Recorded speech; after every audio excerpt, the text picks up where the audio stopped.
Mosok malah saya lari sawai saya gede ngono. Pak iya. Ada. Apa-apa, sing bener Pak iya. Ngono lho. Jenenge wong ki gedhe cilik kuwi iki relatif. Ana sing seneng sing cilik, ana seneng sing gedhe. Dadi anane sing cilik kuwi, anane sing gedhe kuwi mergo ana dibandingke karo sing cilik. Betul. Sik pertanyaannya, betul. Reng, aku takon karo kowe jenengan sing luwih pengalaman. Sampeyan milih sing cilik apa sing gedhe? Sing gedhe. Arep ngapa kowe? Mergo bojoku ya lemu.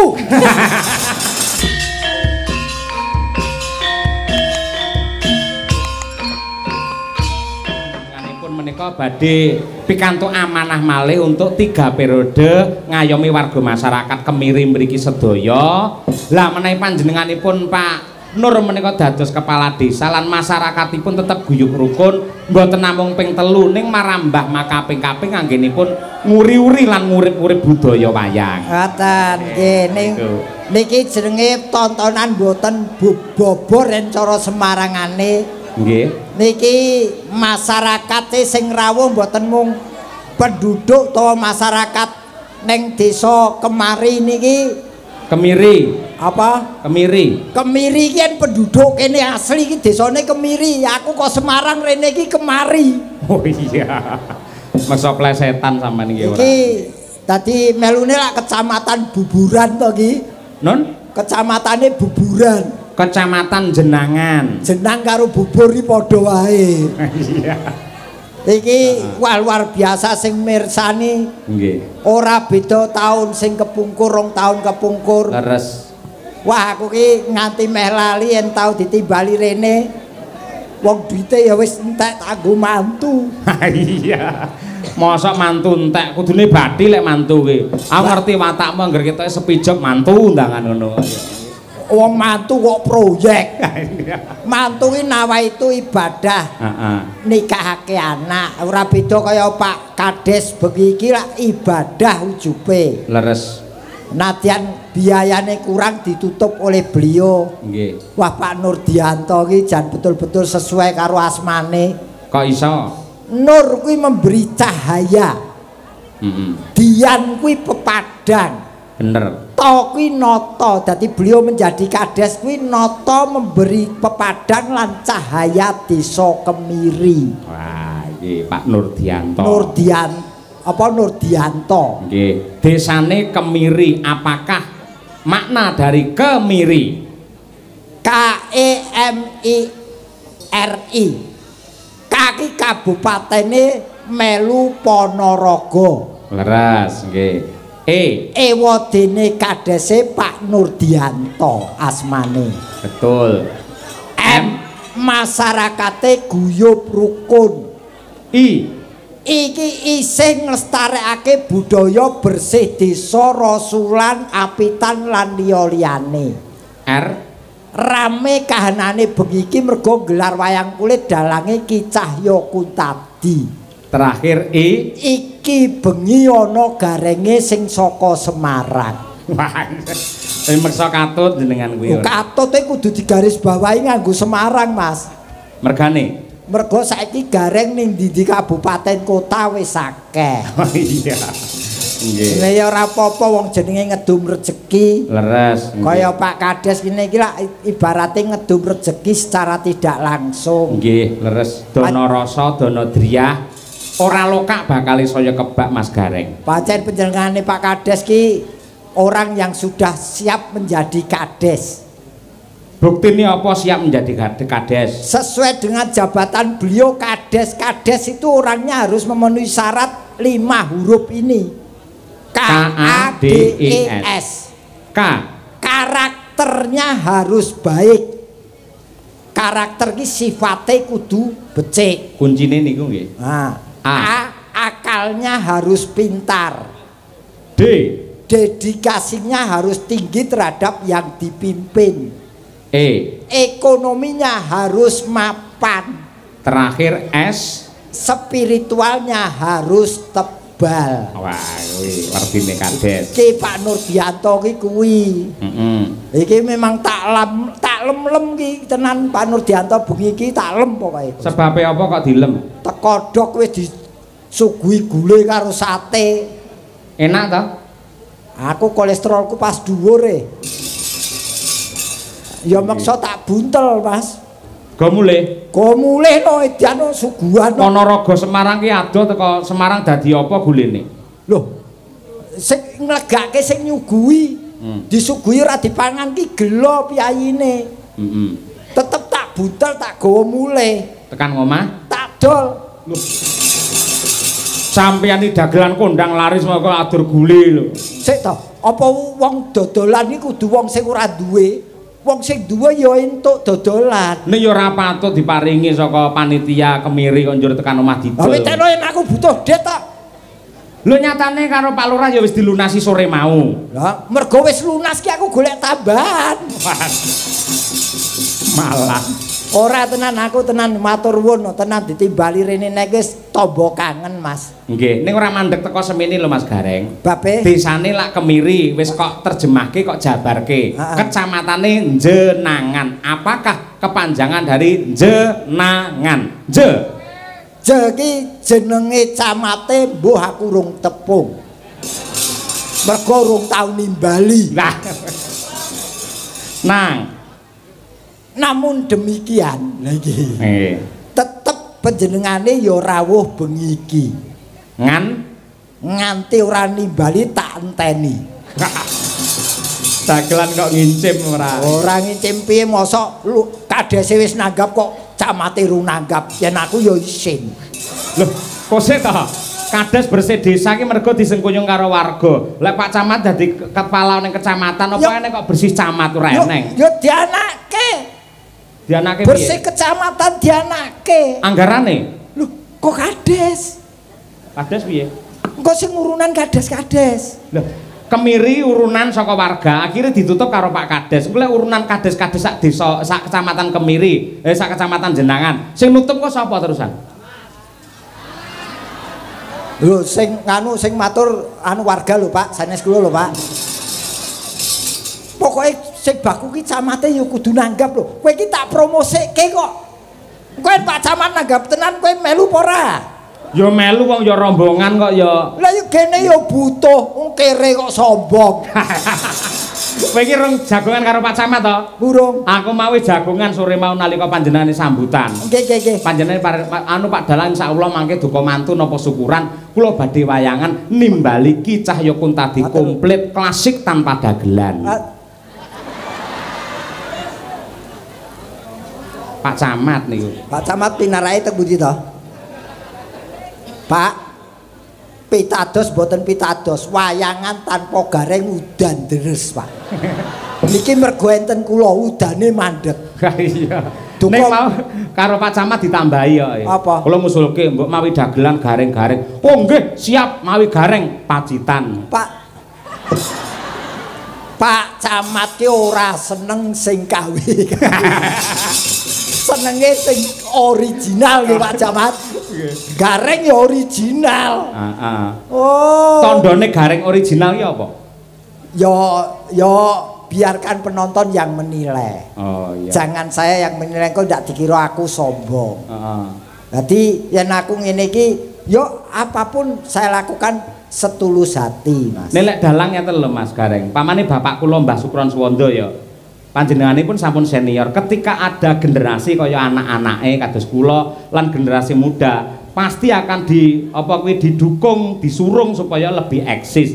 Padha kali jenengan, gandeng jenengan pun dadi gareng sukses sing original, kudune yen muncul gareng liya-liyane, sing liyane ditawakake men iso laris. Ya kuwi benar. Dan saya sudah lillahi ta'ala nurun ke ilmu maupun figur gareng. Kowe ngerti? Iki cerita sesungguhnya terjadi pada diri saya dan ora munamuni. Iki terjadi di tanah suci, Mas. Piye kuwi nalika jenengan? Iki nuwun sewu kula crita riyen nggih. Nggih. Rikala kula teng Masjidil Haram, teng Masjid Masjidil Haram, nggih. Kula salat teng jaba masjid.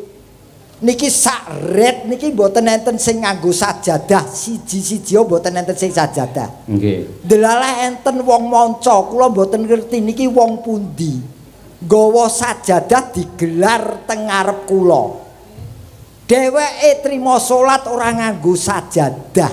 Niki sing dadi kula terus nurunke ngelmu garing teng wong liya nggih niki. Mergone napa kula terjemahke, Mas? Nggih. Sakmono akeh wong sing disili sajadah guraku dheweke dhewe ora nganggo sajadah. Berarti saya harus memberi tempat pada orang lain untuk beribadah miturut kagunane utawa kebisanane dewi-dewi. Oh ngono. Ning aku malah tuwuh tandha pitakon penuh dengan pertanyaan. Pertanyaanmu banyak jamaah di situ kenapa yang diberi sajadah kok panjenengan? Apa mbiyen nun sewu aja nesu lho. Sampeyan ketika haji ngene ngangge baju ikram ngene jenengan nggih raine putih ngoten niku. Yen raine ora putih. Terus ning ragate rono nganggo rai putih iki. Oh iya. Berawal dari rai putih akhirnya memutihkan hati ke tanah suci. Nah, tapi jangan ngene lho Mas. Pripun? Jangan melihat pekerjaan orang atau jangan merasa berkecil hati dengan pekerjaan kita. Betul. Tekunilah telatenono pekerjaan kita walaupun orang lain menganggap hina atau menganggap kecil, tapi kita serius dalam menangani pekerjaan itu, paling tidak kita diberi pelajaran arti hidup. Ya, nggih, leres menika, leres. Loh, ngene tak rewangi kok ngene iki. Nggo makani anak bojo, Mas. Jadi jenengan cetane sampun haji gitu. Nggih. Benten kalian rumiyin gandeng sampun haji, menawi rumiyin menika anggere jumeneng kali bintang tamu kalian sinden-sinden menika makmek gandeng sampun haji tur mriki Ponorogo banyak pondok, kudune ora iso ngangge cara kaya mbiyen. Demek sinden ki hobi. Kok iso hobi? Tegese hobi ki demek sinden ya terbatas pada dunia tontonan, ora tekan batine. Oh iya. Aku ora duwe perasaan utawa pikiran sing negatif. Tenan. Loh, nyawang Mbak Tatin sing blenuk kaya ngono kuwi blas ora ana ketertarikan. Ya mung ngelek idu. Aku ki meh omong resik, kemersik-resik. Engko yen terjadi hal yang negatif kok ndak diwelehke wong. Lumaku lumrahe menungso.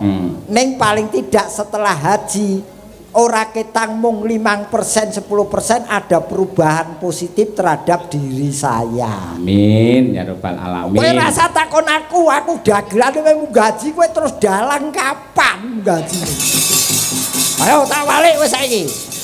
Ayo. Loh, ya suwane genah sepon jenengan pamane dhisik jenengan iki memper. Aku iki munggah kaji ora tak omong-omongne kaya jenengan. Kok sik to?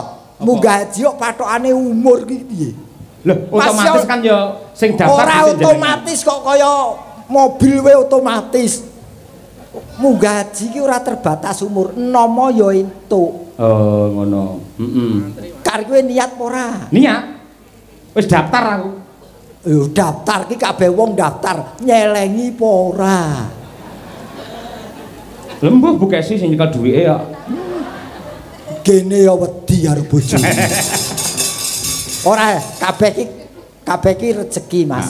Nggih. Dadi wong iso rono ki kerejeken salah satu unsurnya. Nggih, leres. Nah, gandeng enten Mbak Tatin men saya regeng men saya gayeng gitu. Nggih. Tur ya dinteni karo piyai kene aku nggumun ya. Lah sinden liya-liyane iki trincing-trincing ngono ki pamane ditresnani karo masyarakat lak memper. Lho piyayine kaya dream kaya ngono lho. Jangan melihat body. Lah terus, lihatlah di balik body itu ada kelebihan apanya. Oh ngono, iya. Apa kelebihane? Ya takono dhewe paling ora lah ya gaje. Ha iya. Sandung lamur, tetelan. Nggih. Wong pancen imut-imut niku. Monggo dayoe teko, monggo Mbak Titin jumeneng ya. Kenyangos. Oh.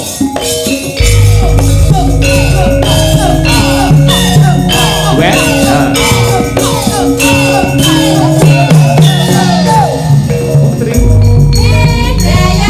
Aku tinggal apatno.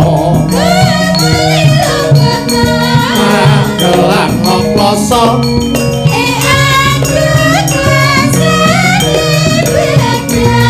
Ambalan jatah. Jatahe maku. golek no salin iki wajib total pitik segerak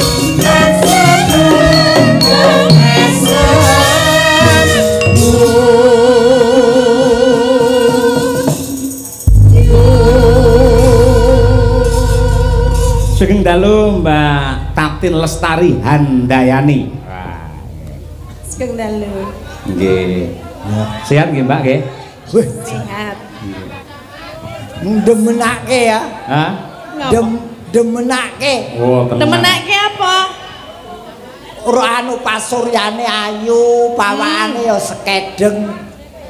ayo Dhuwur ora ndek ora tegese pas porsine. Pak Degareng Apa? aku ijik lingguh nang kono lho urung ngadeg nang kene wis dunekke kaya dream Sing ngonekke sapa? Sapa? Ngonoan ku to? mau ngandake piye Sapa? mau nih Mbak Tatin iki kaya ngono kok diseni mangka bodine kaya dream ngono sapa mau Sing ngomong dudu aku. lah sapa Iki. Bisa bedakne ra wayang karo dalang? Kowe lempar batu sembuti bokong. Tangan. Oh ya tangane ning mburi bokong. kok esa-esan nih lho sing ngomong sapa Iki cangike iki. cangiki iso ngomong saka sapa Saka dalang. terus berarti sing ngonekke aku sapa Dalang iso ngomong mergo ditangkap karo Pak Lurah karo warga Kemiri. Arep nyalahne warga Kemiri kowe. nek warga mriki kan orang ngarani aku dream Hah? karani mboten Pak Bu Nggih. Ora ana warga kene ra ana. Wong kowe ra ana sing ngarani kowe dream tandon kok ya.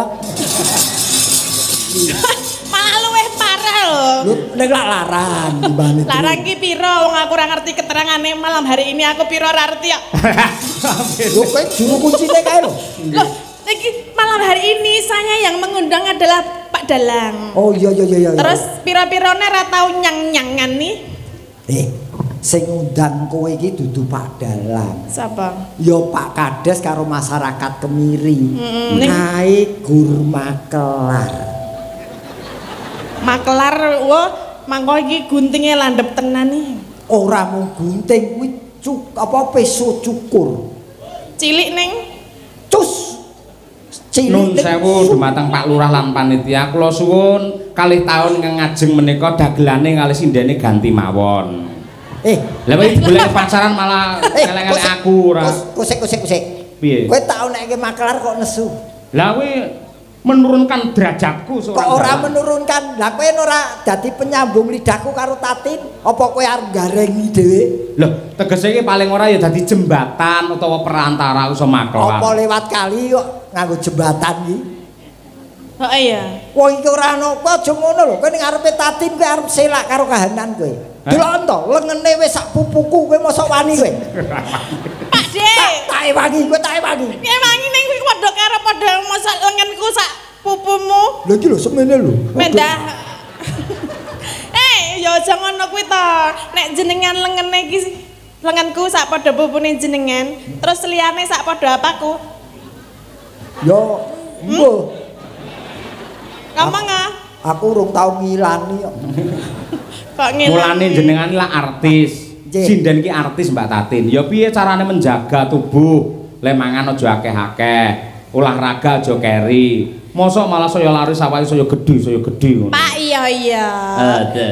apa-apa sing bener Pak iya Dalah. ngono lho jenenge wong ki gedhe cilik kuwi iki relatif ana sing seneng sing cilik ana seneng sing gedhe dadi anane sing cilik kuwi anane sing gedhe kuwi mergo ana dibandingke karo sing cilik Betul. Sik pertanyaannya, Betul. Reng, aku takon karo kowe jenengan sing luwih pengalaman. Sampeyan milih sing cilik apa sing gedhe? Sing gedhe. arep ngapa kowe Mergo bojoku ya lemu. Aku omong cilik bojoku nesu. lah ya mulane kaya jenenge gedhe cilik kuwi rak ya senengane dhewe-dhewe to Pak De Betul. nek umpamane aku dadi bojone jenengan nek umpamane gedene semene rak ya malah rasah dadak aku kasur to Pak Dalang. Iki tegese bojomu ki ngopeni awakmu. Kowe iso makmur subur. Ana lho dalang laris bojone sik tetep cilik wae. Ana ta? Kuwi lemu ya, lemu makmur ayam tentrem loh jinawi Kertoraharja. Lah kowe ora ngerti bojone Mbak Tatin. Jenenge Mas Tulus, awake masalah kari lunglit tok. Ora yo padake saiki wis rada lemu. Loh, sampeyan wis cilik Mas Gareng. Mas Tulus iki saya cilik neh. Menyesuaikan. Kok iso? Lombok tumumpan tahu. Tahune Iki. Taiwani, kowe Taiwani. Ketoke ngewangi ning kok malah jelema. Monggo Bapak Ibu menawi pengen dahar tahu menika sampun cumawis. Lah menika lombokipun nggih sampun cumawis. Aja mbok tawake tak boronge dhewe. garenge rakus kuwi jenenge. Aku senengku karo genduk Tatin ngene iki lho. Bocahe ketoke galak ning sejatine atine becik. Oh. Ora akeh sing tresnani. Lah engko nek sapa ngerti mau ya mau dadak. Oh, aku ki omong tulus saka bojomu. Ayo Cen bojoku tulus. Lah iya. Tulus saka ati. Lah ya tulus ki bojomu to. Heeh. Tulus saka bojomu. Terus Dadi aku ora basa-basi. Lho, dadi apa anane yen kowe iki bocahe apik. No. apik apa sae? Apik sae. Sae apik sing sae. Nggih. Mbak Tatin matur nuwun se menyapa warga masyarakat Pak Kades barang. Nggih, sepisan kula matur nuwun kalian panjenengan. Nggih, karena panjenengan kula saged sowan wonten kemiri menika Pak Dalang. Nggih, kaping kalih matur nuwun kalian Bapak Lurah. Menika sampun pitados kalian Pak Dalang dikengken maklaraken kula, nggih. Lambemu padha karo gareng. Aku ora melu-melu, aku ora melu-melu ki omong dhewe. Aku ora ngejok-jok. Kuwi mergo sing mengaruhi kowe, Reng. Oh kok mempengaruhi wong ki omong dhewe kok Lah ya ngono kuwi to lantaran Pak Dalang. Lantaran apa-apa ki dalane rezeki, Mas. Iya. Kowe wis entuk pahala sing gedhe. Amin. Dadi dalane rezeki Tatin. Nggih. Dungane piye, Mbak? Nggih, kagem masyarakat wonten Kemiri sedayanipun. Kecamatan ngendi, Mbak? Jenengan. Wah, hafal wisan. Jenengan apalah? Kene iki Kemiri jenangan Ponorogo. Nggih. Kemiri jenangan Ponorogo sing mirsani wayangan ora ana alangan sawiji apa. Amin. Ngono dadi ngrangkep iki pokoke. Parikan to nganggo parikan to, Bren. Mangan roti cacahe 6. Heeh, betul. Layak lemu akeh ram. Mugi warga Kemiri tansah ayem tentrem. Nggih. Ono kuwi. Ngombe kopi kurang legi. Terus Iki mau lho, lagi tak ombe iki mau lho. Parikane apa? Ora Batangane. kopiku kurang legi kok. Kira ana batangane nggih. Pokoke nderek tepang nggih Pak Bu nggih menika wujudipun Tatin Titot menawi jenengan dereng kenal nggih. Nderek tepang kalian kula menika Tatin Titot saking Sentolo Kulon Progo daerah istimewa Yogyakarta nggih. Enten iki. Apa ngapa? Aku kan ngarani istilahnya kowe triple T. Apa triple T? Triple T apa? Tatin Titot triple T. Tatin Titot. Papat malah. Oh, malah papat ya? Catur netro. Catur netro. Nggih, menika mbok bilih wonten pamundutan lagu napa-napa Pak Yoyo? Siap, Mbak. Menika kula waos riyin.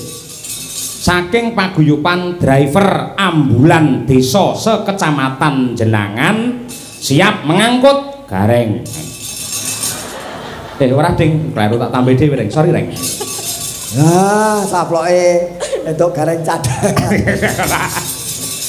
Lagunipun tembang kangen Kering Sret Budal. Lah niku semboyane. Nggih. Kering Sret Budal. Nggih, mergo hubungane kalian kesehatan lan kasugenganipun tiyang niku. Amin. Assalamualaikum warahmatullahi wabarakatuh. Waalaikumsalam. Kula nyuwun gending tayub kalajengaken sambel kemangi. Kula kintunaken grup PKK Sekar Melati. Saking kula Pak Harno Krajan. Mekaten saking kula wassalam. Nggih. Saking kula ki apa Mbak rapati jelas iki? Ki apa iki? Jane iso maca apa ora iki? Tulisane ora jelas kok ora. Saking kula. Allah gale. Jajal iki iso maca apa ora? Oke. Oke piye? Pacane apa oh nggih. Lah nggih oh nggih kok semrawut. Niswi. Oh, apa? Niswi. Piye? Glebot Kerajaan Kemiri. Pak De sing bener le maca iki. Misni. Misni. Nah, saking kula Misni Glebot. Glebot, Pak. Pundi, Bu? Glebot. Glebot Kerajaan Kemiri. Oh, ya. Menika nyuwun apa? Aku wedi ana duwite. Dengaran biasamu. Ya wis kene ra apa-apa. Kekuasaane dalang aja ngono kuwi. Koren. Oh iya. Tatin kaya ora ngerti kae bengi dalang. Terus yen awan dadi kotak masjid. Kotak amal. Salam Mas Cahyo, kula nyuwun gending podang kuning dipun bawani. Nggih. Sesideman dipun bawani gending niki kula kintunaken dumateng PKK Sekar Melati Krajan. Matur nuwun ibu-ibu sampun ngladosi kala wau. Nggih, mau ya wis foto-foto ta Pak De. Wis. Aku seneng diapit ibu-ibu sakmono akeh rumangsaku aku ganteng dhewe. Ya ora ana liyane kok ya mergane. Kula Mbah Untung sing Mbah Reksa. Gogo Kalang Timur. Kula nyuwun lagunipun Rengu kula aturaken dumateng Pak Dalang matur nuwun. Nggih. Mang pilih Mbak Tatin sing pundi? Rengu bisa, sambel kemangi bisa, tembang kangen ya oke, podang kuning boleh. Nggih, napa Pak Bu? Podang kuning oh nggih. Podang kuning ayo Mas Dar malah ongklang-ongklang. Wah, dar sini. Malah ndelokne bae lho. Ngagem bawa menika, Pak. Ngono kompliti. Ado-ado tak undang ke Yogya kok. Sapa sing ngundang? Oh, kowe iki omahmu lak sentolop to. Sentolo kok sentolop. Oh, sentolo to. Gareng iki jampeng. Coba. Nadyan wujud temong paksi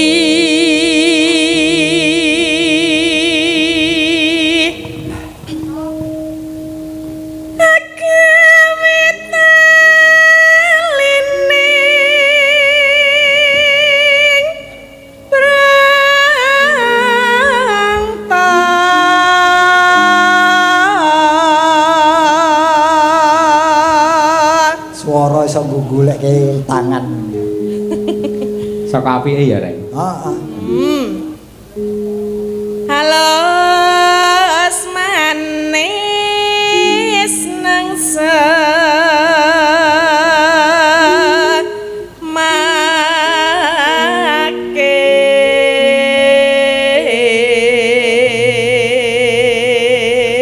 nderek lungon Pak Dalang mugi lancar ngantos tancep kayon. Salam kagem Mas Taslim. Wah, mesti. Mugi caksi lover Ponorogo. Kok jan kondang temen to iki Mas Taslim nang endi-endi ana penggemare. Pancen iki jane kancane terus kon WA aku ngono ben terkenal deh.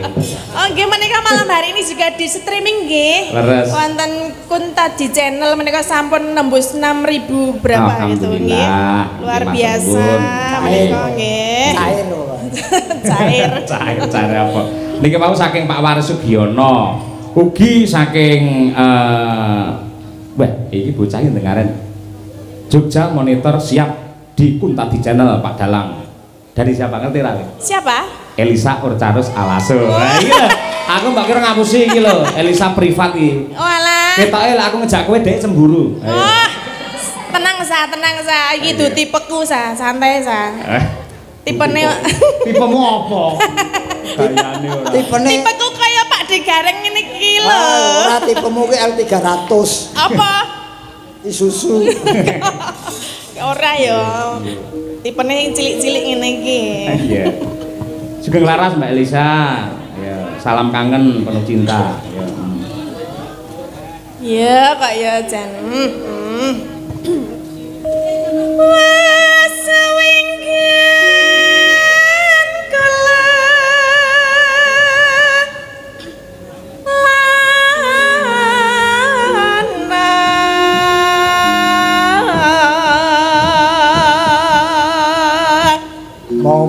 riwuh apa wancine aku nyambut gawe metu sop.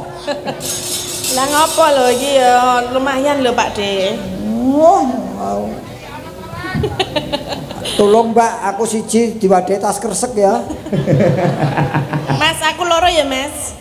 Iya loro pojok kono Mas. Goleki si podang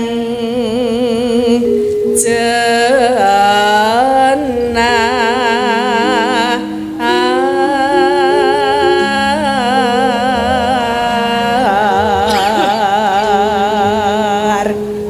ya ya ipo bunga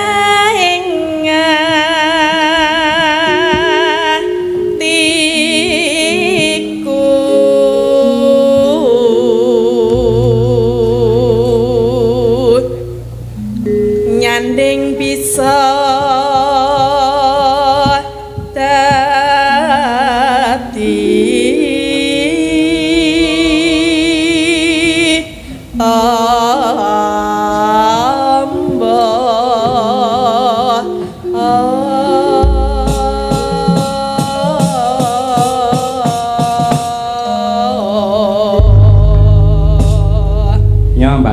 gandeng sing nembangne jenengan tur enek duwe ndak dikira aku nggo makelar atau korupsi nya tampanono. Tenanan apa ora? Tenanan aku iki kok tau kira ora. Nggih. Wong kok ora adil blas. Lho, mau ketoke ora gur 100 lho. 200. Terus sing 100 awakmu, sing 100 nggih paguyuban Madangkara. Arep ngedekne pondok pesantren ngono. Oh, terus aku melu nyumbang. Ya melu nyumbang kudune. Oh, Pak Dim, adegan melu nyumbang apa ora Pak Dim? Entuk kowe urung kok. Terus piye? Entuk sik lagi tak sumbang. Oh ngono. Lah iki berarti aku disumbangke apa disai? Saiki sik. Saiki sik. Heeh.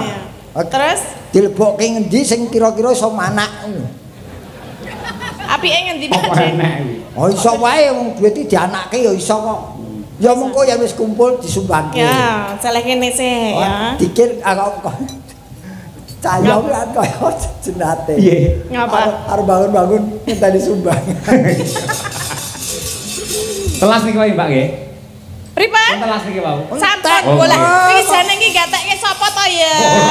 Aku kudu ngecek ngono lho. Salamun wong ana wan. Monggo lho Mbak, dar lho Mbak. Monggo. Ora usah mikirke do maem iki jajake pengen dalange pengen niki Pak. Ora, aku iki lakoni lek ngene iki gur ngombe tok. Ngombe tok ora kena maem ta? Ora.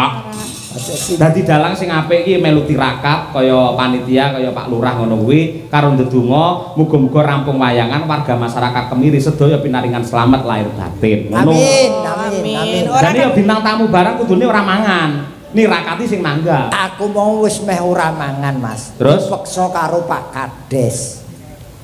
Dahar, Pak Gareng dahar. Engko aku daraki ora rahap, ya tetep tak pangan. Oh iya, Mbak Tatin aja dahar lho bar iki. Aku memang belum, ayo. Lah ya bar iki aja dahar. Terus tekan kapan? Yo nganti sak rampunge wayangan. Terus nek aku semaput sapa sing gendong? Aku.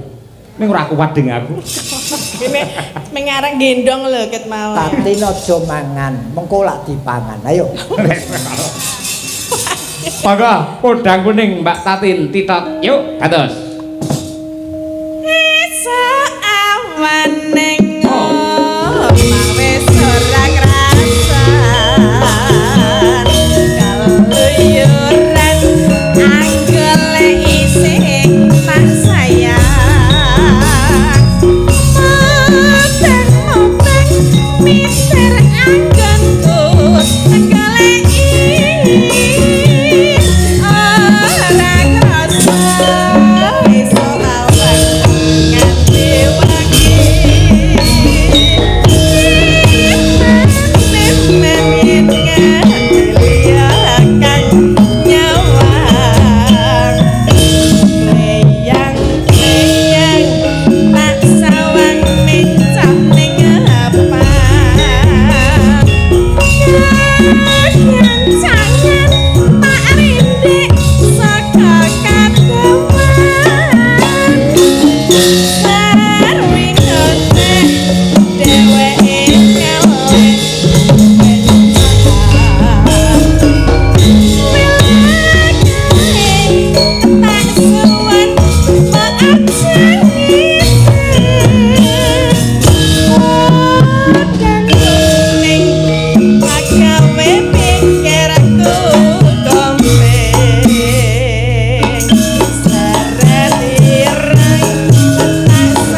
siap Mbak Tatin.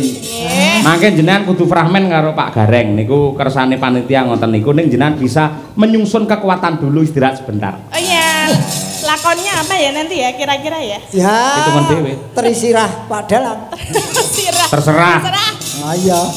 Aku gak apa-apa tadah kok. Wong jenenge wah jan.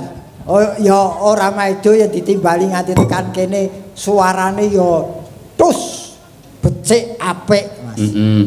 Cetha intonasi terbaca. Nggih. Ambak nuwun saya piyayine pancen ya rada lemu ning lelewane iki pancen milangoni. Mula akeh piyayi-piyayi sing gemes karo Mbak Tatin kuwi, ngono. Heeh.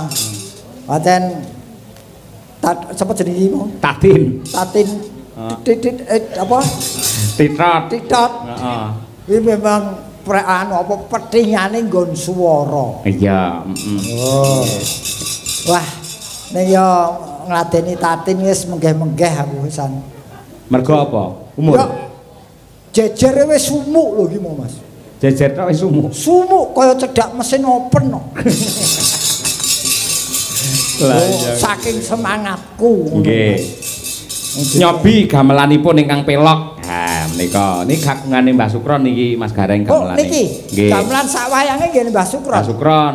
Nggih kula pun bidal teng Grobogan mriku. Nggih. Oh, tak kira gamelanmu karo wayangmu mbok gadekke. Pak Keprok. Kuwi Mas kawin kok ngawur ya ora. Lha mek kawin wong jane ya nyandak lho kene kono awan bengi. Awan bengi wah, yang malam. Wah gedhen iki. Ya wong iki bapak dhewe sing duweni ora masalah. Betul. Pak Sukron Suwondo. Nggih.